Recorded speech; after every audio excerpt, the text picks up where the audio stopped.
your way. I've actually killed a person. And I remember hearing rounds hit the building behind me and kind of tear against the building and continue on past. A street is a kill zone.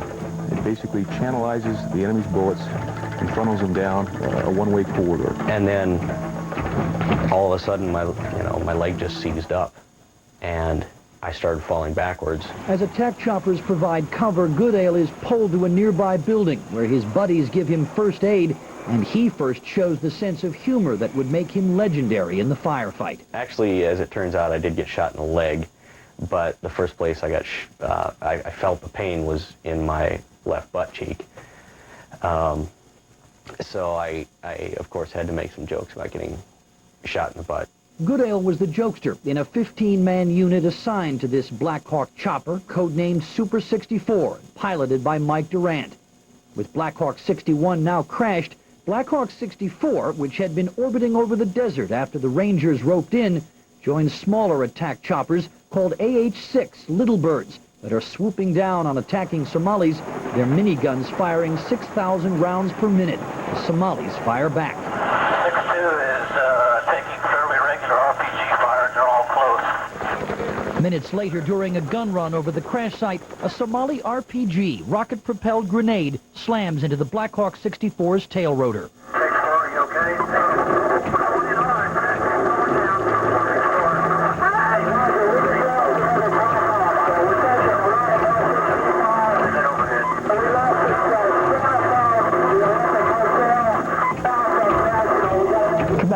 As soon as we saw the aircraft coming down, we ran toward the crash site and cordoned it off. Yusuf Dahir Moalim commanded a small group of ID'd militiamen. People started to rise from all directions. They all knew that there were some survivors in the aircraft. Those survivors started shooting at people. So we told people to stay away from the place as far as possible.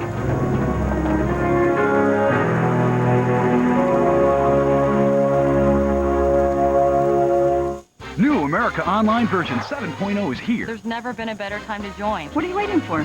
Call 1-877-265-0100 now for AOL's best offer ever. 7.0 is filled with a whole bunch of new stuff. No one has what AOL has. Call now and do things with new AOL 7.0 you could never do before. There's even more local information. News, weather, sports. Radio without any static right on my computer. 7.0 makes shopping easier. AOL is super fast. Call now and see how new AOL version 7.0 can keep you in touch with friends and family. I can be talking to a few people at the same time. All of a sudden, bing, you got your instant messages. You've got mail. It's fun getting email. You've got mail. Hers should say you've got lots of mail. Call now and see how easy it is to get started. Sign up over the phone and be online in minutes. 7.0 makes it even easier. Call 1-877-265-0100 now to join AOL and get a risk-free special offer for new members. It's our best offer ever. AOL is wonderful. America Online, so easy to use, no wonder it's #1.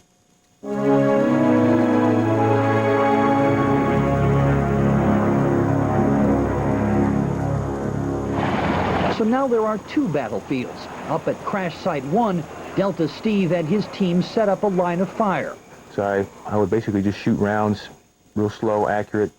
About 2 blocks up, I would have people that would try and run across the street, darters, what I call them, and they would be sprinting across the street with weapons, and I would shoot at them. A lot of times you don't know if you hit them or not because they'll run out of view, and if you hit them, they'll probably die somewhere out of view, but you don't get that. It's not like in the movies that people just drop.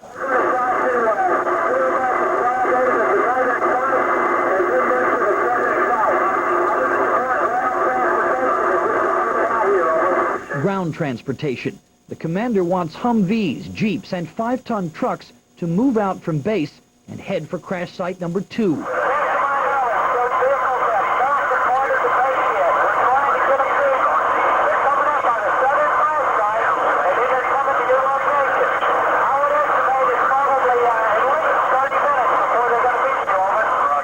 Meanwhile, the convoy of vehicles from the target site still hasn't gotten to crash site number 1.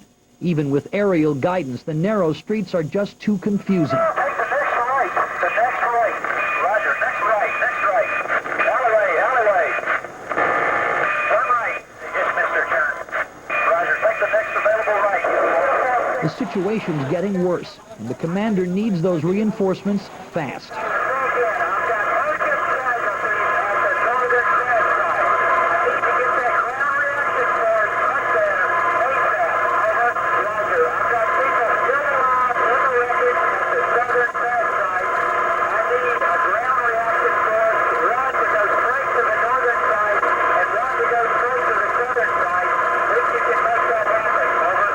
Back at base, Dale Sizemore heeds the call. He'd been ordered to stay behind because his arm was in a cast, but now jumps aboard a convoy of Humvees headed for crash site number 2. They are pounded by enemy fire. It was war, us against them, our survival against theirs. And if it was up to us, then it was going to be ours. At this traffic circle, they run into the convoy that's given up trying to get to crash site number 1 and begin battling their way back to base. Sizemore's friend Casey Joyce is one of the casualties. His eyes were wide open and his mouth was open like he was screaming, but he had already died. A medic then ushers Sizemore over behind a MASH tent. He pulled the tarp back and he asked me, he said, is that Kowalewski? And I looked down and I couldn't say anything because he had been shot with an RPG, and it went in one side and it just stopped right here where the head of the RPG was sticking out this side of his chest and the fins were sticking out on this side. It looked like Kowalewski, but I couldn't believe that was him, you know, laying there. Back at crash site number 2, where they are shielded by the wreckage, pilot Mike Durant, his leg broken in the crash, and 3 others fight off hundreds of Somalis firing at them from behind walls and trees. For more than an hour, their machine guns keep attackers at bay.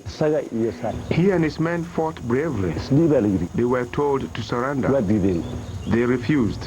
2 of those men are Delta Commandos Randy Shugart and Gary Gordon. You don't surrender, you don't give up. If you look at Randy and Gordy, they didn't do that, either one of those. They fought to the end. For them, the end comes after a deafening 2-minute barrage of fire directed at the chopper. In the silence that follows, Durant knows that the other Americans are dead. Out of bullets, he lays down his weapon, folds his hands across his chest, and waits for death at the hands of an onrushing mob of furious Somalis. Yusuf Mualim finds Durant leaning against this tree. Recognizing that Durant is more valuable alive than dead, he struggles to remove Durant while the crowd and its wrath is diverted. There were some dead Americans at the crash site, bodies. So instead of running toward Michael Durant, people rushed into the aircraft itself, and this deferred most of the angry mob. The killing happened for one reason, to defend our dignity and national interest. We don't kill captured soldiers, but the ones get killed in a battle. Nothing good comes out of them, which is why they were dragged through the street. They brought that upon themselves. Before October 3rd, the people in that neighborhood were subjected to severe punishment from the American forces. Their houses were destroyed by helicopters, their property was completely destroyed by helicopters, and on this day, those angry men and women were trying to destroy whatever they saw of the Americans. Some Americans were killed and their bodies dragged through the town, and that was very unfortunate. While crowds begin to mill around the wreckage, Mualim and his friends carry Durant from the crash site to deliver him to ID'd Klan leaders. Half a mile away, the battle still rages. That night seemed to literally be a week long. It seemed like a month. Like many Somalis we interviewed, Ahmed Jamaa fears an American reprisal and did not want his face shown. I have never seen a battle like that, not even all the Somalian wars that I have been through. And I remember it seemed like several hours where the Little Bird pilots, the AH-6 pilots, were making just gun run after gun run after gun run. And it literally seemed to be raining spent machine gun cartridges and machine gun links down on our position. About 3 RPGs off that corner behind us. If you tuck it in tight or lay back about halfway, maybe you'll pick a sucker out and we'll bust him. They'd bring in the people on trucks, and they'd have certain intersections where they'd get their people organized, so to speak, like assembly areas, if we'd call them that. And they would mass them on intersections to prepare to come down and to attack us. Well, they just start to come down, and a helicopter would come in and just rake them with machine gun fire and kill probably 20, 30, 40 people at a time. They basically put them in a meat grinder, and we kept turning the handle. I said, hey, when is this relief convoy supposed to get here? He said, oh, they'll be here at 8 o'clock. I said, okay, no problem, 8 o'clock. 8 o'clock rolls by, and nobody. And then maybe 8:30, and finally I said, hey, what? Are they getting here? Yeah, they're having some trouble rounding up some more vehicles. Clearly, this hadn't been rehearsed and practiced, and with language difficulties and all kinds of problems. And it took a little while to get this well organized so that going into a very dangerous area in the middle of the night would not turn out to be another disaster on the top of the first one.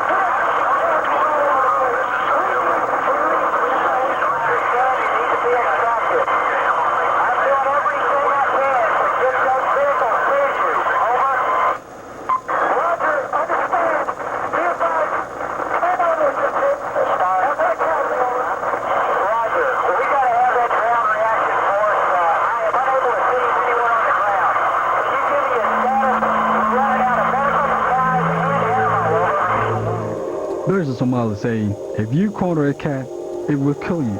So when they corner us, we have to defend ourselves and fight against them.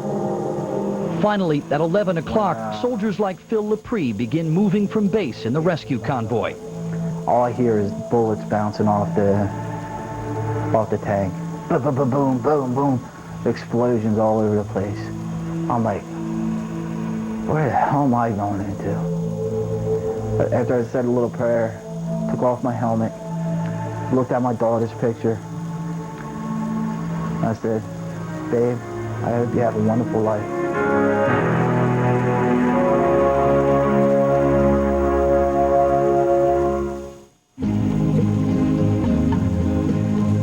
You ever get the feeling everyone's having more fun than you? They are. It's time to play catch-up at Super Inclusive Breezes Bahamas. Everything you can eat, drink, and do is included on the best beach in Bahamas. Breezes. It blows the other guys away. 4 days and 3 nights from $205 per night. Air package is also available. Call 1-888-GO-SUPER. Today at IBM.com, we're talking about the NetVista A22. It's a fully loaded, expandable, genuine IBM business computer. Leon, what is with the outfit? You want to see something really cool? Watch these phones. Folks, call the number on your screen now. The A22P could be yours for not $12.99, not $9.99, but for the everyone has to be sold low price of just $7.99. Watch this phone. This bad daddy comes with an Intel Pentium 4 processor, 1.5 gigahertz, 128 megs of RAM, 20 gig hard drive, and Microsoft Windows XP Home, all for just $7.99. 3, 2, 1, bingo. And if you call now, you'll only get the A22P with the Intel Pentium 4 processor for just $7.99, but you could also get a free CD burner. You might want to pick that up. IBM.com. All right, now we are smoking. Call now. Operators are standing by, and these things are going fast. You might want to go to the website. Can I make the numbers flash on screen now?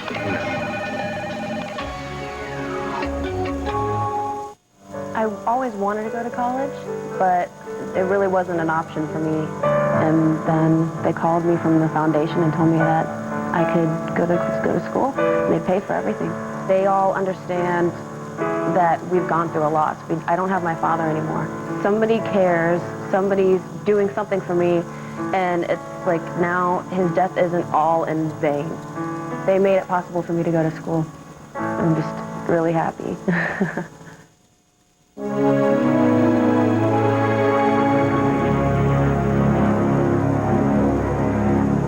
3 hours later, at 2 a.m., they reached the crash sites and the 3-block area where soldiers like Delta Steve and Mike Goodale are holed up. Goodale is promptly loaded into an armored personnel carrier, but the convoy does not leave because pilot Wolcott's body had not been extricated from the wreckage. We weren't going to leave no one behind. If it would have taken 12 hours to get his body out, we would have got his body out that night. Because it's just like a creed. It's unwritten law that we will get your body out and we will bring it home. With the body finally recovered, the survivors get a rude shock. They told us that basically we had to walk out on foot, that there was no room inside the vehicles. And again, I thought, this is going to be fun. And we've survived, I don't know what, 10, 12 hours of firefight. And now we're going to have to walk out and fight our way out on foot. Well, all the other folks ride. I said, well, not much more they can do to us here. I don't think I've ever run any faster in my life. It was a bullet-riddled mad dash up to the Pakistani sector that the troops would later call the Mogadishu Mile. Every nook and cranny, every window and every doorway and building, home and hotel or structure we ran by, we took fire from or were returning fire on combatants. Incredibly, only one soldier is injured, and notably, there were no roadblocks. Aidid's Minister of Defense says that was deliberate. This decision was taken to leave them alone. Otherwise, that was enough, we thought, to show them that we can fight. At 6:30, the convoy reaches the safety of the Pakistani-controlled stadium, where morning sun reveals the horror. Then it kind of started sinking in that, wow, you know, a lot of people are hurt, a lot of people are dead. I felt so alive because I was literally that close to death.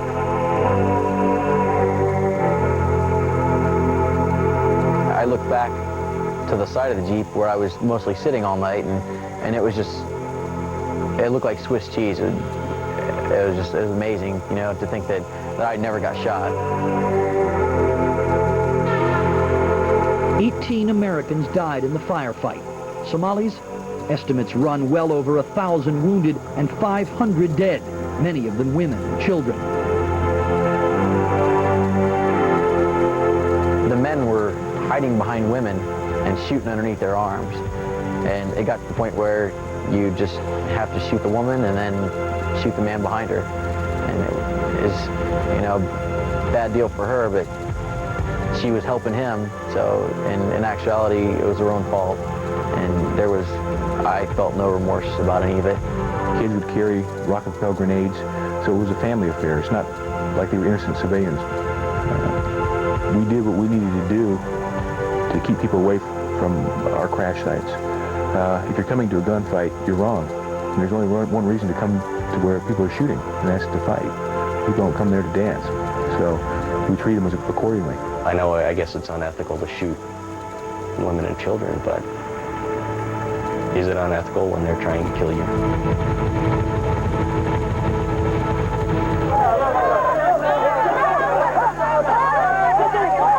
Enough's enough. We've done our part. We've fed the starving masses. We've stopped starvation and saved thousands of lives. It's time to bring our troops home. But simply pulling up and leaving would not be so simple. I'm a soldier. I have to do what I'm told. After Mike Durant was captured by Moalim and delivered to Fermby, he was kidnapped by bandits who demanded a ransom from Aidid for Durant's return. They got their money, but not before making this video. Not a ranger. Returned to the relative safety of the Aidid clan, he was guarded by Fermby. The first night I met him, I was very angry, but I respected him out of our religion, our dignity. And later on, before he left, he became a sort of brother for me. He even requested a Bible, and we got that for him. Jonathan Howe saw an opportunity in the aftermath. This was a devastating blow to the Aidid community. And in fact, the word that we got very shortly afterwards from that faction was, we've paid any debts we had to Aidid. We want peace. We're through with this. This has gone too far. Robert Oakley, still on the sidelines, was overcome when he heard about the firefight on the radio. And the feeling of what are we doing here? How have we mucked up so badly? How could this possibly have happened? Oakley was asked to come to the White House by National Security Advisor Tony Lake and attend a strategy session with the president and his top advisors. And at the end of it, we came up with what I thought was a sensible approach, which was to gradually pull the Americans out, because it's quite clear to me that public and political opinion would not stand for our lingering in Somalia any more than they had for our lingering in Beirut after the Marine barracks was blown up. Innocent people being killed is not good.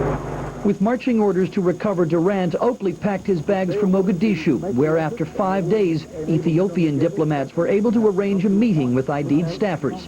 And consistent with the seemingly schizoid nature of all dealings with Aidid, the message of conciliation that had been sent to Admiral Howe was very different when Oakley demanded Durant's immediate release, no strings attached.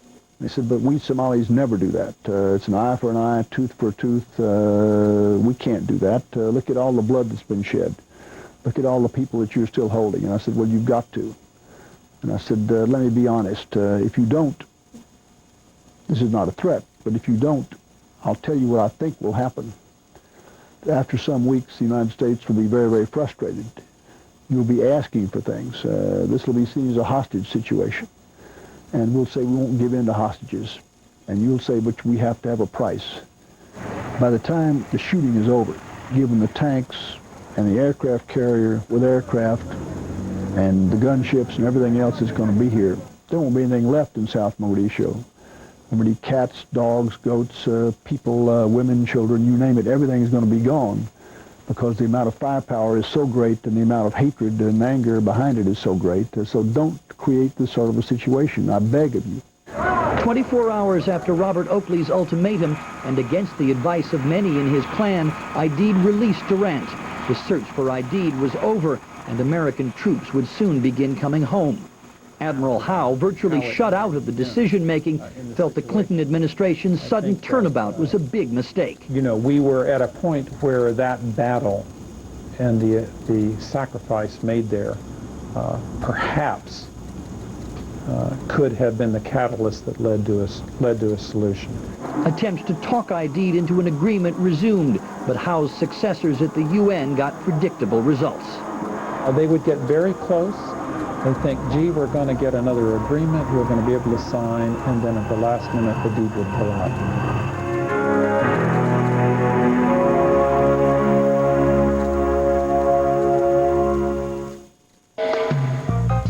A new year, and what we all need now is a new beginning. So we invite the world to come and start over in Jamaica, because on this blessed island, every day is a new beginning.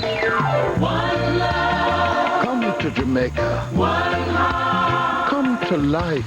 Come to Jamaica and feel alright. CNN thanks you for making us America's most watched cable news network.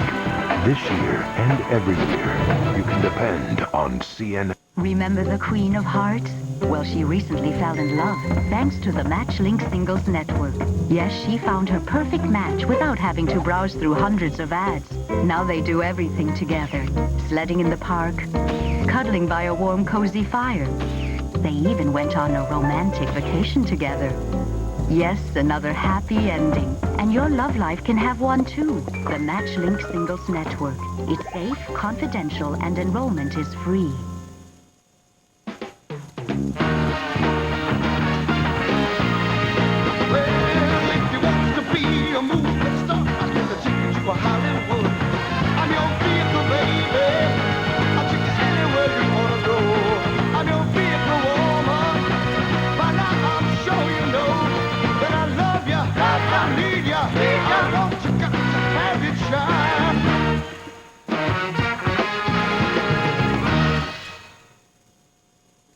Wake up! Hey, wake up! Your choice of 3 stylish living room groups, only $498. Every sofa, sectional, and recliner shown Is quality built in Oregon. Choose this sofa and 2 recliners. Or this 3-piece sectional for our famous 7-piece living room group. Your choice, just $20 a month. All this plus a free 6x9 area rug. Now that's Tom Peterson. And glorious too.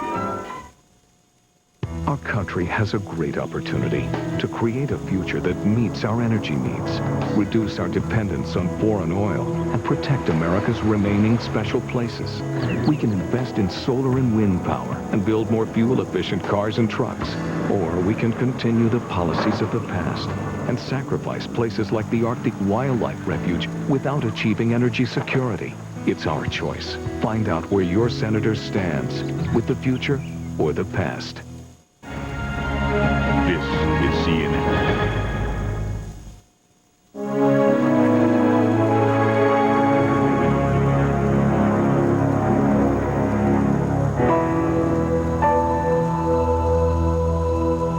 We went in someone's backyard and tried to tell them what to do and how to do things. And they basically, if we didn't have the firepower and the training we had, you know, they would have kicked our butts that night. I think we should have stayed committed and continued the mission and completed the mission instead of withdrawing the way we did. This is the warrior mentality, and once you get into a war, you want to win. And if you have your people killed, you want to win even more, and you want to kill even more of the enemy. Well, in this case, we had killed, I don't know, 1,000, maybe more Somalis that one day, the 3rd and 4th of October.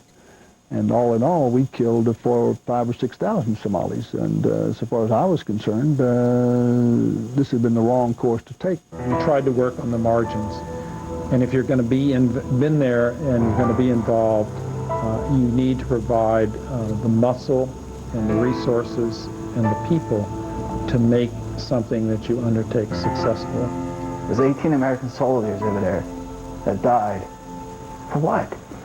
Most Somali people, and I think this is one of the misunderstood things about the whole U.S. and UN effort, really appreciated what the U.S. and the United Nations and the countries that went in with us did for them. Give them the food and let them deal with it. Don't put my friends at stake or me at stake.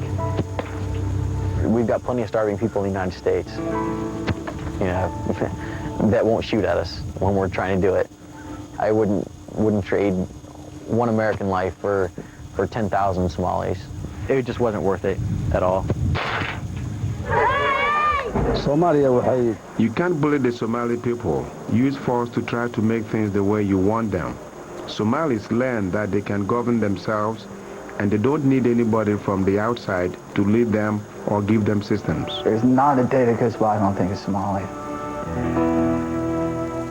Somalia still has no national government, and the clans continue their civil wars. The northern part of the country is recovering, but then it never saw the kind of strife that tore Mogadishu apart. Washington's quest for blame led to Defense Secretary Les Aspin, who resigned in December 1993 amid second-guessing of his decision not to send heavy equipment like the AC-130 gunship to Somalia. He died of a stroke in 1995. Mohammed Farah Aidid died of a reported heart attack in August 1996 after being shot in Mogadishu. Army General William Garrison, who commanded Task Force Ranger, retired the very same day. Sources say he winks at the coincidence. 1 week after the Battle of Mogadishu, Bill Clinton ordered Navy ships to turn back from a peacekeeping mission in Haiti when an anti-American mob assembled on the docks of Port-au-Prince. And although U.S. forces would later keep the peace in Bosnia, they would be part of a NATO force numbering 60,000. Troops that were not deployed until after the warring factions had committed themselves to the Dayton Peace Accords. President Clinton was re-elected in a landslide 10 months later.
America Online version 7.0 is here. There's never been a better time to join. What are you waiting for? Call 1-877-265-0100 now for AOL's best offer ever. 7.0 is filled with a whole bunch of new stuff. No one has what AOL has. Call now and do things with new AOL 7.0 you could never do before. There's even more local information. News, weather, sports. Radio without any static right on my computer. 7.0 makes shopping easier. AOL is super fast. Call now and see how new AOL version 7.0 can keep you in touch with friends and family. I can be talking to a few people at the same time. All of a sudden, bing, you got your instant messages. You've got mail. It's fun getting email. You've got mail. Hers should say you've got lots of mail. Call now and see how easy it is to get started. Sign up over the phone and be online in minutes. 7.0 makes it even easier. Call 1-877-265-0100 now to join AOL and get a risk-free special offer for new members. It's our best offer ever. AOL is wonderful. America Online, so easy to use, no wonder it's #1. Closed captioning for selected programs provided by Garlic, cholesterol's natural enemy. Taking garlic to maintain normal cholesterol? You should know Garlic is a world leader in garlic potency. Take 1 tablet per day of Garlic or up to 6 of some other brands. Garlic, cholesterol's natural enemy.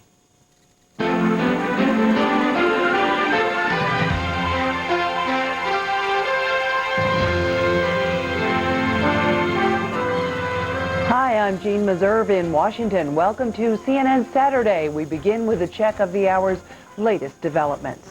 Questions over reports a U.S.-made Boeing 767 arrived in China bugged. 2 Western newspapers say Chinese intelligence officers found listening devices, a discovery that reportedly angered China's president. The White House says it doesn't discuss such allegations. Soldiers from the U.S. Army's 101st Airborne Division took over control of the Kandahar airport today. The airport has served as a base for 2,000 U.S. Marines since the fall of the Taliban in November. In the Middle East, eyewitnesses say Israeli soldiers blew up the Voice of Palestine radio service and Palestinian television facilities last night. The Israel Defense Forces says the action comes in response to Thursday's deadly attack by a Palestinian gunman at a bat mitzvah gathering. Hundreds of thousands of people are homeless and hungry after this week's eruption of a volcano in eastern Congo. At least 40 people were killed. Many have fled into neighboring Rwanda. Relief is slowly trickling into the refugees who left their homes ahead of the advancing lava. Many now are without food or water. And now to reports China's U.S.-made presidential plane was bugged. Chinese authorities reportedly found the listening devices last October aboard the 767. The Bush administration is saying little about the matter.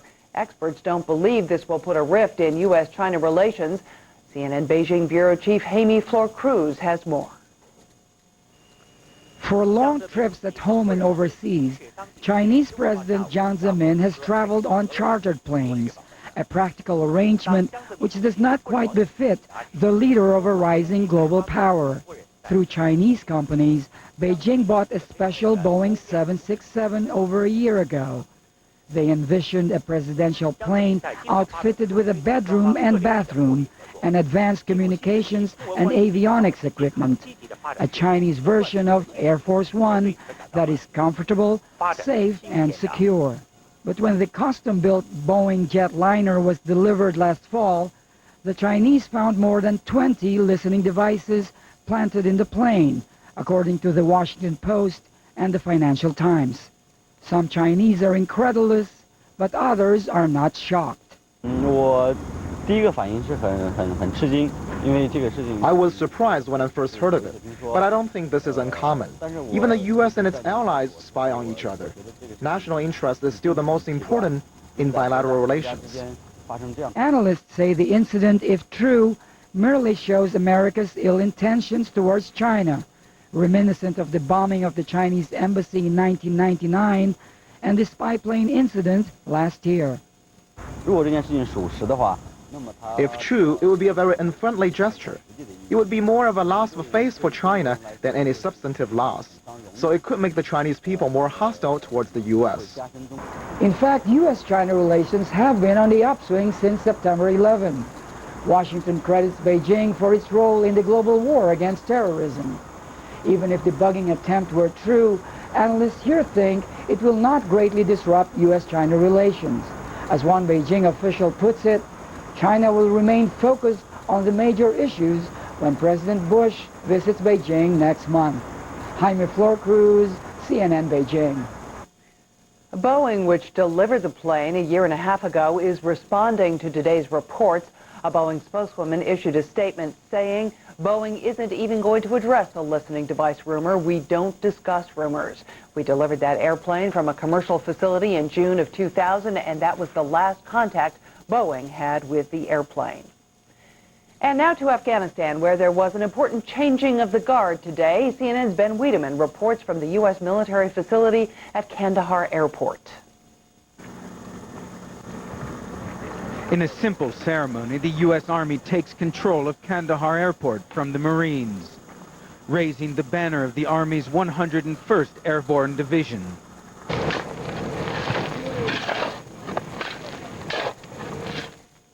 For the Army, it's time to dig in. These soldiers are adjusting their sights. settling into their Spartan new surroundings, and personalizing their foxholes for what could well be an open-ended stay in a potentially dangerous environment. I'm not concerned at all with my safety. I trust my friends, my fellow soldiers. We're all going to come home safe. The handover didn't make much difference to Sergeant Jacqueline Green's day, spent filling sandbags and talking about what she misses in her new home. My bed and my bathroom. As the Marines leave, more supplies arrive for the Army. Predictably, some Marines complained that the Army was late in taking over. The Army admits there have been delays. The aircraft is running a little bit slow. We got some people that we still need on ground to make the transfer complete. For these Marines, after a month in the trenches, it's time to go back to their ships in the Indian Ocean and take one last playful jab at their replacements. We did all the work, and hopefully they'll come in here and they won't lose the place. The Marines came here to secure Kandahar Airport, the Army to hold it. And it looks like that's what they'll be doing for a long time. Ben Wiedemann, CNN, Kandahar Airport, Afghanistan. And 2 Marines were injured at the Kandahar base late today. Exhaust from a C-17 jet picked up a piece of metal and hurled it through a tent. The Marines were sleeping inside. Neither was seriously hurt. The U.S. is getting ready to open its checkbook for Afghanistan. Secretary of State Colin Powell arrived in Tokyo today for a 50-nation conference on rebuilding Afghanistan. The meeting opens Monday, and interim Afghan leader Hamid Karzai will attend. Powell said in a brief visit to Kabul Thursday, Afghanistan can look forward to a significant U.S. contribution. The U.S. is not expected to announce how much until the Tokyo conference opens on Monday morning. No bombing in Afghanistan today, but the U.S. didn't let up on the propaganda campaign. A new leaflet shows Osama bin Laden leading the Taliban's top man, Mullah Omar, on a leash. The backside portrays Osama bin Laden manipulating Taliban leaders as pawns on a chessboard. Afghanistan formally reopened a critical tunnel in the mountains of the north today. Anti-Taliban fighters blew up the passage in 1997. Russian engineers helped clear the tunnel of mines and explosives. The newly opened route will help get humanitarian supplies into Afghanistan much quicker. And a pair of U.S. ships that took part in the Afghanistan campaign came home today. The USS Princeton and the USS Antietam pulled into port at San Diego to cheers. The ships are part of the Carl Vinson Battle Group. One lucky woman won a Navy Wives lottery. She got to be first in line for a welcome home kiss for her husband. How are you feeling about that first kiss? I can't wait. Thanks a lot. Let me talk to Christian. Hey, Christian, buddy, you're 6 years old and Dad has been at sea for a long time. What are you going to do when you see your dad? Hug him. Hug him. That's a perfect thing to do. And what are you guys going to do later, do you think? We're going to... Oh, I think he's watching TV on the ship. But maybe he's really not, because he might know this. If he was watching TV, he would go to Channel 7 and see us. And then after that, he'll hear us say that we're going to a restaurant. All right. A party. And here it is, that first kiss. The Princeton and the Antietam had been at sea for 6 months. And you will hear from some top newsmakers this weekend on CNN. Attorney General John Ashcroft will be Wolf Blitzer's guest on Late Edition tomorrow at noon Eastern. And Novak Hunton Shields will have an interview with Senate Minority Leader Trent Lott. That's coming up today at 5:30 Eastern, 2:30 Pacific. We're hearing more about alleged damage control efforts in the Enron collapse. A source tells CNN Money that top executives at Arthur Andersen pushed auditors to destroy all but the most basic Enron documents. The source says the senior staffers in Chicago held frequent conference calls with the Houston auditors. Andersen has fired a lead partner, accusing him of pushing to step up Enron paper shredding. Sarah Jane Olsen is spending the first day of her 20-year sentence behind bars today. Olsen is imprisoned for trying to blow up a police car as a member of the radical 70s Symbionese Liberation Army, the group best known for kidnapping heiress Patty Hearst in the early 70s. Olsen has pleaded innocent to a separate murder charge in Sacramento. In the Middle East, eyewitnesses say Israeli soldiers today blew up the headquarters for Palestinian radio and television. CNN's Rula Amin has the details. Late Friday night, Israeli tanks surrounded the Palestinian TV and radio building. The soldiers laid explosive charges in the studios of the Palestinian TV and radio. Just before dawn, Israeli soldiers detonated the charges after evacuating all those inside. Hours later, smoke still smoldering. This was the latest in a series of measures that Israel took following a Palestinian attack at a bat mitzvah party, which killed 6 Israelis and injured more than 30. Some employees tried to salvage whatever was left. Others couldn't handle the shock, like this coordinator at Palestinian TV, who says nothing was left of her office. I'm paralyzed, she says. I can't move my hands and unable to think rationally. They destroyed us. The Palestinian Authority says this is unprecedented Israeli aggression. This is part of Israel's campaign to undermine the Palestinian Authority, says this cabinet minister. Residents from all over town came to check out the damage. The neighbors told us they were terrified when they saw the tanks and realized what was happening. No one was injured, but several homes did suffer some damage. This is the terrorism of Sharon, says Yusuf Jamil. Others were angry. This man told us he felt helpless as the soldiers knocked down one of the symbols of Palestinian independence. I'm starting to believe that all the world is conspiring against the Palestinian people, he says. No Arabs, no international community. This is not the first time Palestinian radio has been targeted. Israel says the voice of Palestine is used by the Palestinian Authority for incitement against Israel and Israelis. We will continue to do whatever necessary to protect the Israeli citizens and to ensure their safety so that we would not have what we had 2 days ago in the city of Hadera. Palestinian officials say they only report what Israel does. They used to hear themselves only as occupiers. They don't want another version of the story. The Voice of Palestine was back on the air less than 3 hours after the explosion, from a small rented studio and broadcasting on shortwave. As the cycle of actions and reactions between Israelis and Palestinians continue, both sides now seem to share a common concern. Where will be the next target? Rula Amin, CNN, Ramallah.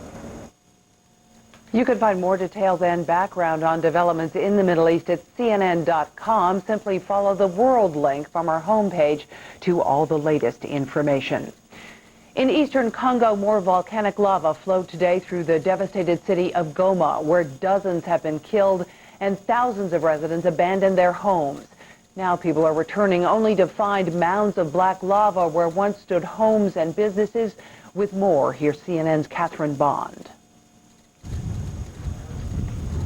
A charred and blackened wasteland, what remains of the Congolese town of Goma, after a volcanic eruption sent rivers of molten lava flowing down its streets. A smoky haze means from here you can't even see the volcano that caused it. The lava bearing everything in its path: trucks, sidewalks, shops and homes. My house no longer exists, Jean tells us. I have no clothes. My family's completely scattered. Blocking out volcanic dust, many Congolese have come back to take a look. The lava underneath the crust still red hot. From here you can really feel the heat of the lava, and you can also feel the effect of the fumes. And you can hear in the background the chaos that this volcanic eruption has caused in the town of Goma as people come out onto the streets to loot. Some of the looters, children breaking shop windows to steal nothing more than second-hand clothes. Not much more is left on Goma's main street. This used to be another ordinary street. Now, in place of houses here, a chimney. The houses buried, the roofs just twisted metal, the heat leaving trees in cinders. I was telling people that I left a really nice town and I've come back to a ghost town. It's impossible to believe.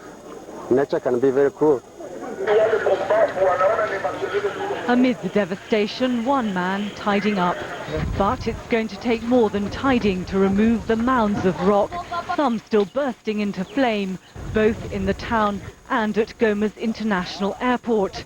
Vital to commercial and relief flights, the hub of the United Nations peace monitoring mission in the eastern Congo. The runway, a wall of fire, with miles of lava alongside it, engulfing shacks. The number of deaths here still unclear. What is known is that many got out in time, salvaging a few possessions, pouring across the border into Rwanda, where there's nothing for them. From the time we left Goma, Alexei tells us, we haven't had anything to eat. They say they don't want to go into refugee camps here. Their solution, to send their families back into the Congo. This old rusting boat heading across Lake Kivu for another Congolese city where they hope friends and relatives will take them in. Catherine Bon, CNN, Gisenyi, Rwanda. Coming up, an update on the detainees at the U.S. Navy base in Guantanamo Bay, Cuba. And later, desperate posters covered New York City walls after the September 11th attacks. See how New York plans to preserve those images.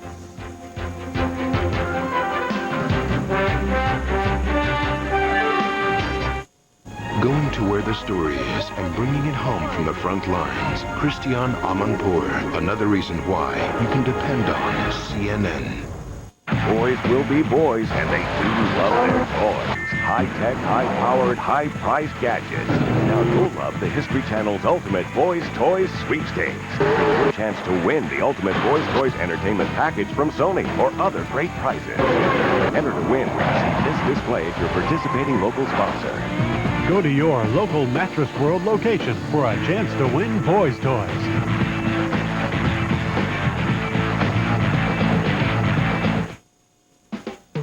It's a new year, and not just any old truck will do. That's why Chevy is kicking it into overdrive with $2,002 cash back on every new 2001 and 2002 pickup truck.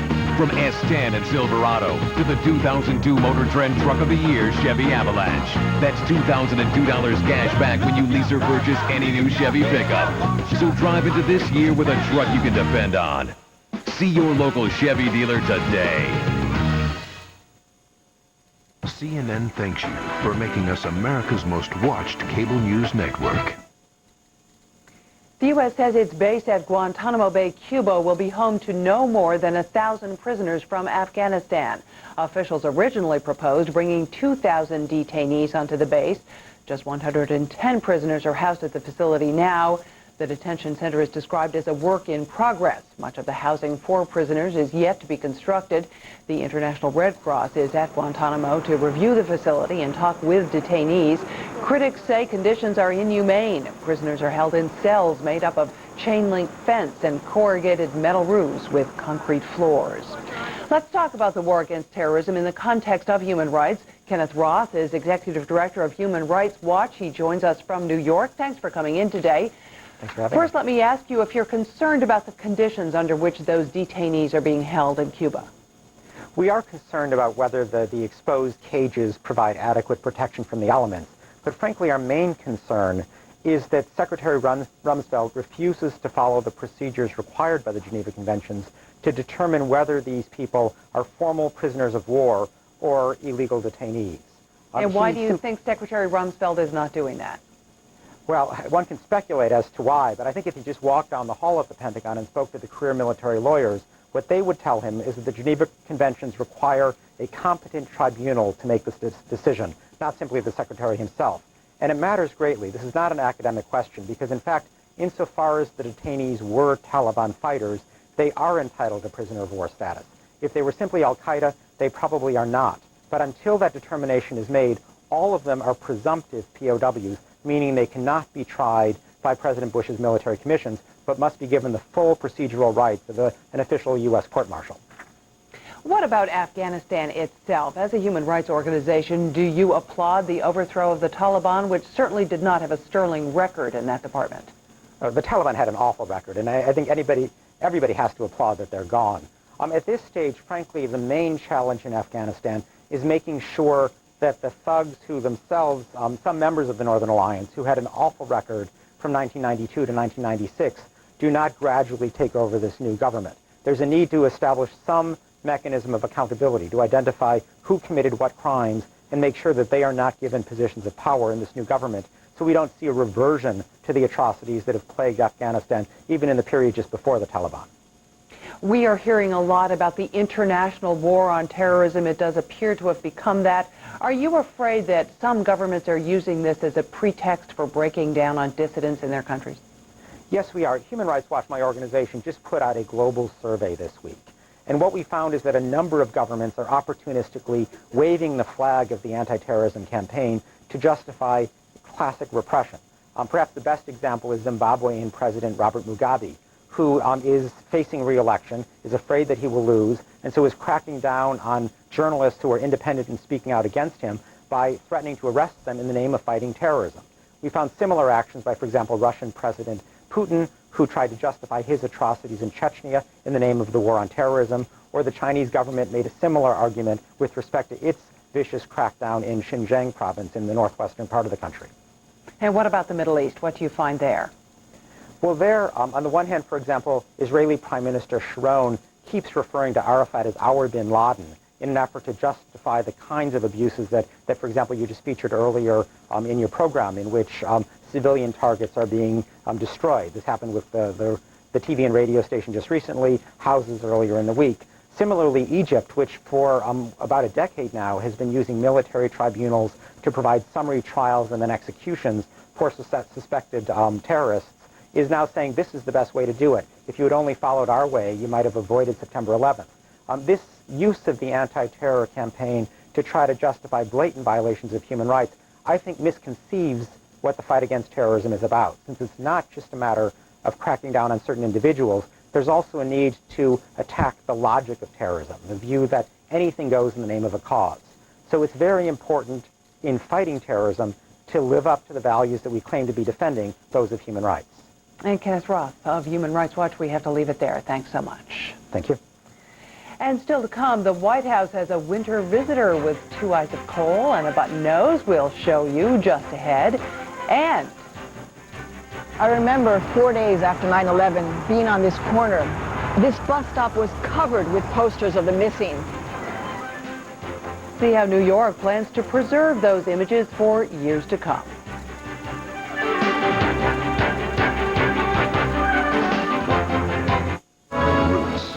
For the first time on DVD. Behold, Kunta Kinte. Experience the story that forever changed the heart of a nation. Someday, we're gonna be free.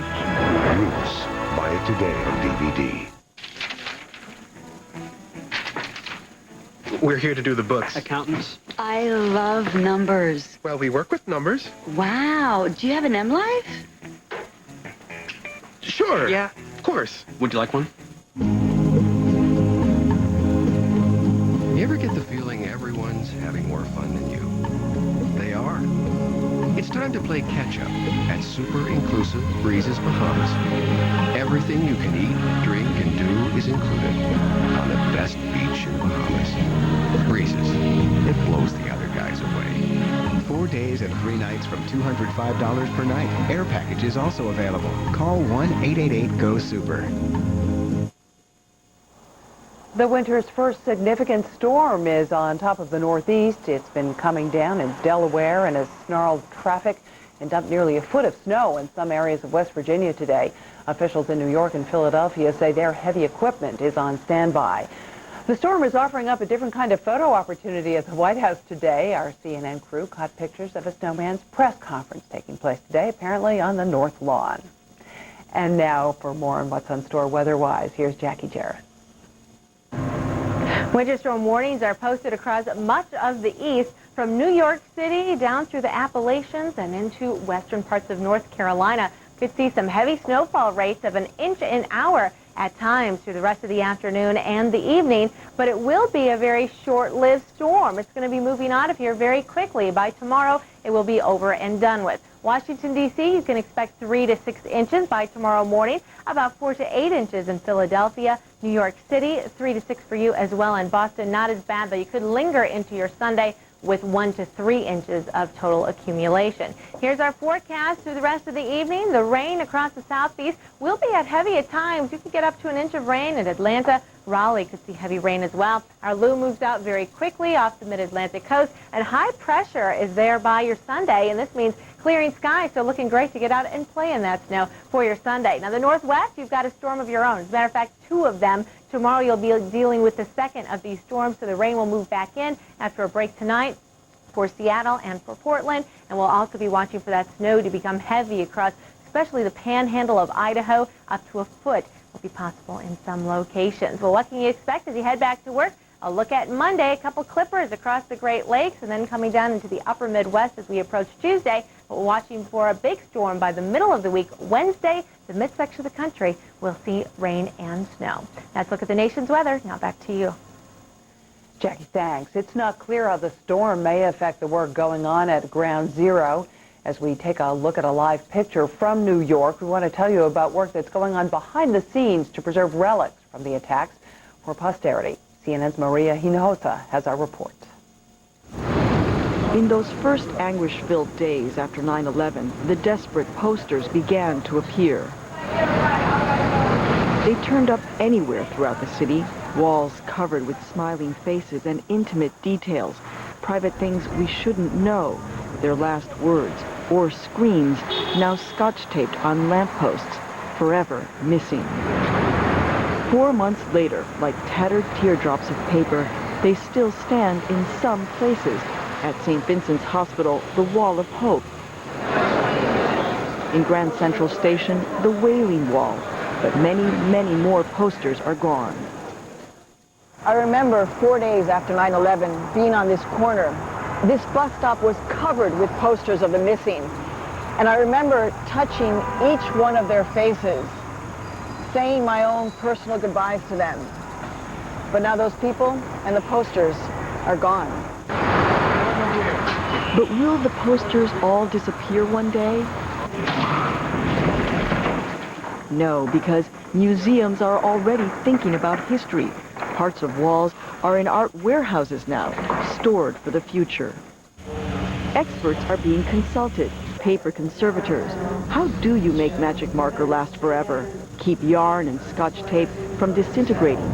It's interesting because you have 2 here at the top that are ripped. Yeah. So this. And you want to see the rest of the story, but as a museum... No, that's part of it. Actually, it was in a public place.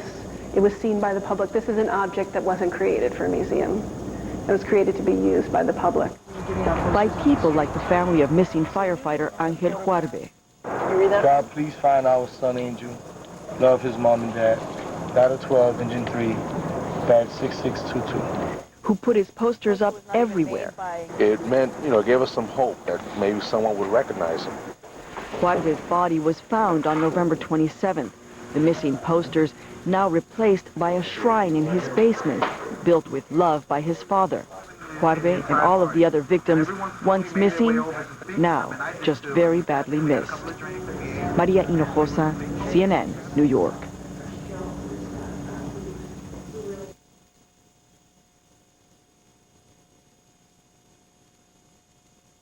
It's time to celebrate.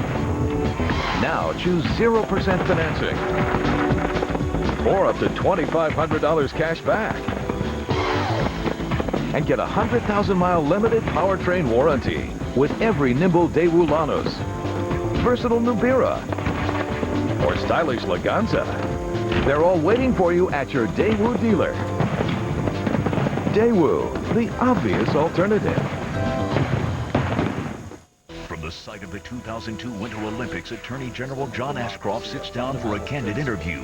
He'll give you the latest on the efforts to keep America safe and the search for more terrorists on Late Edition with Wolf Blitzer. Tomorrow, noon Eastern on CNN.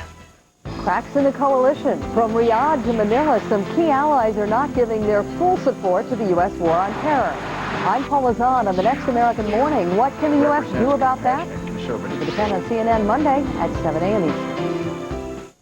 He's shot from the lip after September 11th, and some people wanted him fired. An encore hour with Bill Maher, outspoken, outrageous, politically incorrect. Tonight, 9 Eastern, on Larry King Weekend. You can depend on CNN. Camp X-Ray, where hundreds of captured Taliban and Al-Qaeda fighters are being held. Monday, see what life's now like for some of the most dangerous men in the world. CNN's Bob Franken takes you live from Guantanamo Bay. 8 Eastern on CNN Monday. I'm Jean Meserve. Pinnacle is next, but first, the latest developments. Government officials in China neither confirm nor deny reports a Boeing jet delivered to China was bugged. The 767 was to be used as President Jiang Zemin's official plane. Two Western papers report Chinese authorities found listening devices throughout the jet. Boeing delivered the plane in June of 2000. A company spokeswoman said today Boeing isn't even going to address the listening device rumor. Eyewitnesses say Israeli soldiers blew up a Palestinian broadcasting center last night. The Israel Defense Forces said in a statement the action comes in response to Thursday's deadly attack by a Palestinian gunman at a bat mitzvah celebration. Israel has said the media center was used by the Palestinian Authority to incite Palestinians against Israelis. The Army formally took control of the U.S. military base at Kandahar Airport today. The transfer frees up the Marines for quick deployment on other missions in Afghanistan. 2,000 Marines set up the base after the Taliban fell. And 2 Marines were slightly hurt at the base today when a jet's exhaust blew a chunk of metal into a tent. The U.S. is casting doubt on suggestions from the Pakistani president that Osama bin Laden is probably dead from kidney failure. General Pervez Musharraf says bin Laden took a dialysis machine to Afghanistan, but some U.S. officials say there is no evidence bin Laden had severe kidney problems or that he has died. Secretary of State Colin Powell is joining representatives from international groups and governments in a meeting on rebuilding Afghanistan. Powell has arrived in Tokyo for the meetings next week. Leaders hope the meeting will generate enough immediate funds to at least keep the new Afghan government afloat. We'll have more news at the top of the hour. I'm Jean Meserve. Pinnacle begins right now.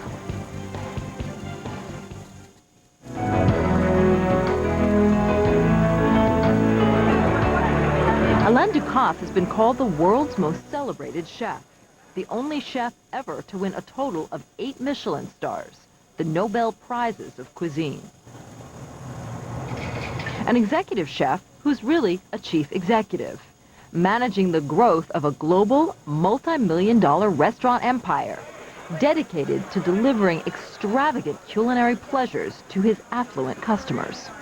These people are foodies. We have to give them emotion and different pleasures, and to forget nothing about the detail of their happiness. And we're going to try and add something every day. I didn't realize foodie had become an international word. Yes, I only love foodie. But when times get tough, will foodies, even those that adore Ducasse, still spend $600 on a dinner for 2? Alain Ducasse, executive chef, on this edition of Pinnacle. Très bon.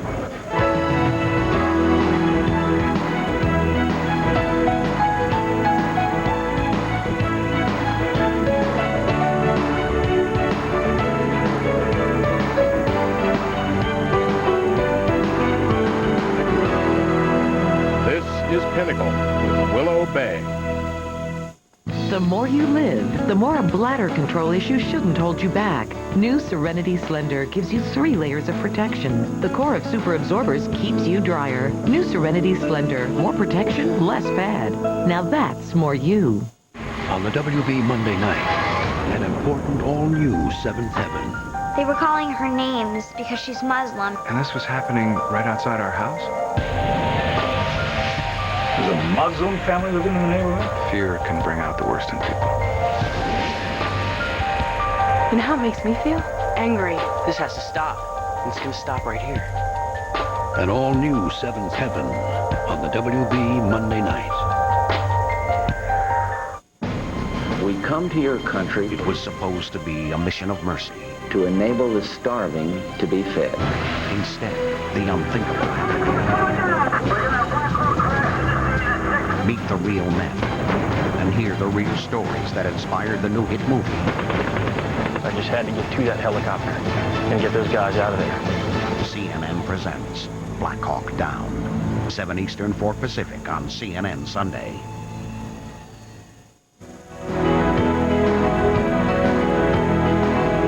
La place du chef, c'est celui qui a décidé. The chef is the one who decides each detail of the life of the restaurant. What happens on the dish, what happens in the restaurant, what happens in the wine room. The only objective is that the client is the happiest client in the world. With 12 restaurants scattered across the world, including the 3 jewels in the empire, New York, Paris, and Monaco, and 16 books, with his latest, an encyclopedia of nearly 1,000 recipes, Alain Ducasse has been making clients happy for 20 years, a mission he believes is all the more important after the terrorist attacks of September 11th. Tout a changé dans le comportement des... Everything's changed on September 11th, and the client's behavior too. But when they're here, we have to give them happiness, and they have to forget all the worries of the street, the worries of the city, the worries of day-to-day life. The restaurant has to be a place where we make people forget. We have to make people concentrate on pleasure and sharing a table with your friends. I think that is what hospitality is all about. And that's what we have to give the clients, for them to have a good time. That's our job. The world may have changed, but the restaurants of Alain Ducasse, where every moment and every morsel matter, have not. So if there is a trademark to an Alain Ducasse restaurant, what would it be? Du bonheur, du plaisir, du souvenir. Happiness, pleasure, memory. The superstar of French cuisine is a precise and thoughtful artist. Even though he's learning English, he prefers to speak through a translator, often his girlfriend and business associate, Gwen Ayel. In our interviews, he used professional interpreters. Okay. Ducasse says a great chef has to do more than cook. He has to exert his influence beyond the kitchen. To Ducasse, the difference between a good restaurant and a great one lies in the tiny and memorable details of impeccable service. He hires choreographers to teach his staff how to move gracefully. He provides small stools for women to rest their purses, cashmere pashminas to prevent a chill, glasses of precisely the right thickness. Now, I heard a story that you once sent back some wine glasses because they were not of the same thickness as the rest in the lot. Is that a true story? Oui. Yes. We have 2 glass blowers in Czechoslovakia. In the beginning, the 2 glass blowers were the same quality, but one's quality lessened. And when I measured the glasses, I noticed there was a problem. So we realized who was the one who was less good, and now there's only one who's the glass blower in Czechoslovakia. And I believe he's really is a star, because it's a perfect size. This is obsessing me. Ducasse obsesses about everything. Every detail of the dinner, every detail of the decor. We are attached to everything. The glasses are special. Each dish is unique. We have sculptures that are made by artists. There are fresh flowers for the drinks. We have thousands of white roses each week in this restaurant, because I have a passion for white roses. I could mention dozens and dozens of details that are here to satisfy you and give you pleasure. And his greatest obsession is for the food. Delicious. Ducasse may not always be in the kitchen, but he is famous for being uncompromising, a true perfectionist when it comes to cooking. Vous appelez ça les marshmallows. So, Monsieur Ducasse, why do you cook? Parce que c'est ma passion. This is my passion. Since I was 12 years old, it was my passion. My grandmother used to do the cooking, and Sunday mornings, in my room, I smell the aroma of my grandmother's cooking. I decided then that I would be a cook. What kind of cooking do you remember from your childhood? Je me rappelle de tout parce que... I remember everything. In my farm there was my grandfather who used to go and look for mushrooms. On the farm there were chickens, cows, rabbits. And to do the cooking, all we had to do was just go around the house and we had a Sunday meal. Did you have a favorite meal as a child? I loved everything. It was a farm where there were lots of vegetables. There were cows with great milk. Incredible milk, actually. And we used to make great cheese, fresh cheese. And each time I thought about this product, I thought this product of the farm was the best. I love eating, and I loved eating everything on the farm. If I wasn't a cook, I would have become a traveler or an architect. And today, I'm all three really. Because in the restaurant, I'm an architect, and I'm a traveler, and my passion is to be a cook. What was your first job? Quand j'ai commencé dans la cuisine, c'était... When I started in the kitchen, my mother didn't want me to do it. We were a traditional family in the south of France, and the elders must take over the farm. When I told my mother that I wanted to be a cook, she said, "No, I don't want you to become a cook. But I will find you an internship where you can do that during your vacation time." How old were you? Oui, j'avais 16 ans, mais c'était très.